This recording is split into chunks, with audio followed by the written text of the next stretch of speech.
Hello, আসসালামু আলাইকুম। আমি কল্পনা সাউথ কোরিয়া থেকে। আজকে অনেক অনেক অনেক গুরুত্বপূর্ণ কিছু কথা শেয়ার করব আপনাদের সঙ্গে। আজকে আমি আমার একটা ইউটিউব চ্যানেলে একটা ভিডিও দিয়েছিলাম যে সকালবেলা আমার ডাক্তার খরচ কত হয়েছে। তারপরে ডাক্তারের কাছ থেকে যাওয়ার পরে গিয়েছিলাম আমরা একটা কার সেন্টারে। সেখানে আমরা যে আমাদের গাড়িটা যে ইঞ্জিন অয়েল, তারপরে এয়ারকন ফিল্টার এটা চেঞ্জ করা হয়েছে। ওয়েফার না ওইটা যেটা বলে না, ওই যে বৃষ্টি টিষ্টি হলে পরিষ্কার করে, ওইটাও চেঞ্জ করা হয়েছে। তো আমাদের খরচ হয়েছিল প্রায় 6 গাড়িটা রিপেয়ার করতে। আর আমার হসপিটালে প্রায় ক্লিনিকে, দাঁতের ক্লিনিকে আমি আবারও গিয়েছিলাম, সেখানে আমার খরচ পড়েছিল প্রায় 1500 টাকার একটু বেশি। আর যেটা কার সেন্টার ওইখানে 11,000-এর মতো খরচ হয়েছে। তা আমি এই ভিডিওটা দেওয়ার পরে আমাকে একজন কমেন্ট করছেন ওইখানে, তো আমি কমেন্টে এটা পুরোটাই উঠাই দিছি যে এতটা খরচ হয় না ওইখানে।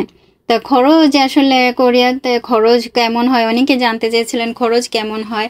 আপনি যেভাবে থাকবেন আপনার খরচটা সেভাবে হবে। খরচ আপনার কোথায় হবে, কিভাবে হবে, আপনি যেভাবে আপনার লাইফটাকে আপনি সুন্দরভাবে করবেন, যেভাবে থাকতে চাইবেন, আপনার খরচটা ঠিক সেই রকম হবে। আপনি যদি মনে করেন যে আপনার গাড়ি লাগবে না, আপনার ঘর ঠর লাগবে না, আপনি ছোট্ট একটা রুম নিয়ে থাকবেন, আপনি যাতায়াত করবেন, বাসে যাতায়াত করবেন, তারপর আপনার খাবার দাবারে যদি মনে করেন যে আপনি সবসময় ডাল ভাত খাবেন, ডালটাও কিন্তু এখানে বেশ একটু এক্সপেন্সিভ হয়। ডালটা খাবেন, আপনি ডাল খাবেন অল্প করে, একেবারে পাতলা ডাল রান্না করবেন, 3 বেলায় খাবেন। আবার যখন আলু ভর্তা করবেন, ওই একটা আলু ভর্তা করবেন, ছোট্ট একটা আলু ভর্তা করবেন, সারাদিন খাবেন। তাহলে আপনার দেখবেন কি মাসের খরচটা একেবারেই আসবে না। আর যদি মনে করেন যে এই যে আমি যেভাবে ভিডিও করি বা আমার ভিডিওর হিসেবে আপনারা বুঝতে পারেন যে আসলে আমি কতটা রান্না করি বা কতটা খাবার দাবারের ব্যবস্থা করি। আর কারণ আমার খাবার আলাদা, দেশীয় খাবারটা আমি সবসময় খাইতে থাকি এবং প্রচুর পরিমাণে আমি খাই। আর আমার ছেলের খাবারও আলাদা, সে কোরিয়ান খাবার এবং বাংলাদেশের খাবার খায়। আমার হাজব্যান্ড তো সবসময় কোরিয়ান খাবারটা খাইতে থাকে, তার ভেতর থেকে আমি তাকে আবার বাংলাদেশের খাবারটা খাওয়াইতে থাকি। এখন এই খাবারের ভিতরে পার্থক্য আছে যে কোন খাবার আমি কত টাকা দিয়ে কিনি, কোথা থেকে কিনি। হ্যাঁ, আসলে যিনি কমেন্টটা করছেন আমার তার সেন্সের উপর যথেষ্ট, মানে কি বলবো, একটা বোকার মতো একটা কথা বলছেন যে এরকম খরচ হয় না। উনি আসলে জানেনই না যারা ভালোভাবে থাকেন, যাদের খরচটা অনেক বেশি হয়, কোথায় কোথায় খরচ হয়। আমার ছেলেটার কোচিং সেন্টারে কত খরচ হয়, বা আমার ছেলের পড়াশোনা করাতে কত খরচ হয়, আমার ছেলে যেখানে ব্যায়াম করে সেখানে কত খরচ হয়, আমার ছেলে যেখানে জুডো শেখে সেখানে কত খরচ হয়, আমার হাজব্যান্ডের গাড়ির তেল খরচ কত হয়, বা আমি যখন বেড়াতে যাই, শনিবার রবিবার যখন বেড়াতে যাই তখন খরচটা কত হয়। এই যে এক একটা মানুষের জীবনের উপর নির্ভর করে সে তার খরচটা কত হয়।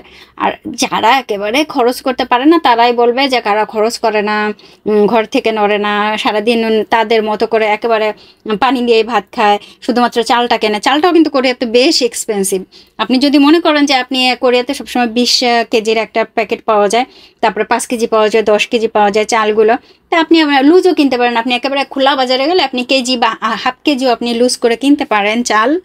এটা সম্পূর্ণ আপনার উপর নির্ভর করবে যে আপনি চাল ডাল কোথা থেকে কিনবেন, কতটুকু কিনবেন। তো এই যে একটা লাইফ, এটা আপনি কখনোই কারোর সাথে আপনি মেলাতে পারেন না যে আপনার কত খরচ হয় বা ওখানে খরচ কত হয়।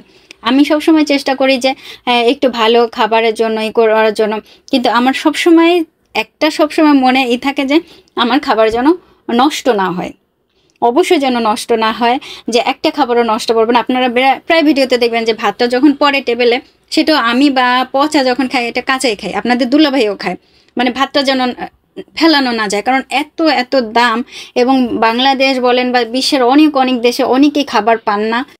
অনেকেই বলতে পারেন আপু আপনি গর্ব করতেছেন, অনেক বেশি করতেছেন। না ভাইয়া, গর্ব না বা এটা কোনো কিছুই না। এটা শুধুমাত্র করা যে আপনারা কাউকে মানে এইভাবে করা উচিত না যে আপনি খরচটা বেশি বানাই বলেন। আমি কি ডাক্তারের কাছে গিয়ে এই খরচটা কি আপনার মতো করে দেবো না? ডাক্তার যে বিলটা দেবে আমি সেটাই পেমেন্ট করব। তারপর কার সেন্টারে গাড়ি গিয়া সারাইলে পরে কার সেন্টার থেকে যে টাকাটা চাবে আমি সেই টাকাটা দেবো না, আমার মন মতো টাকা দেবো। তিনি যদি আমার কাছে 5 টাকা চান, আমি কি 8 আনা দিয়ে বলবো যে না আমি আর দিব না? কোরিয়াতে এই কাজটা হয় না।